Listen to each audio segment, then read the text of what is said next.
ప్రాబ్లంను సింపుల్గా పెన్ను లేకుండా ఎటువంటి క్యాలిక్యులేషన్స్ లేకపోకుండా సింపుల్గా కామన్ సెన్స్ ఉపయోగించి ఎలా చేయగలదో అని మీకు చెప్తాను, వినండి. If the market price of the laptop is 24,000 which 20% more than the cost price.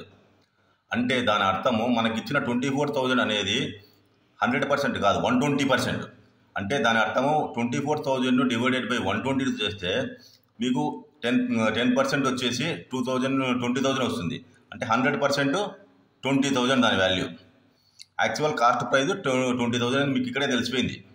ఆ తర్వాత అతను 4,000కి అమ్మితే 24,000కి అమ్మితే 4,000 ప్రాఫిట్ వస్తుంది.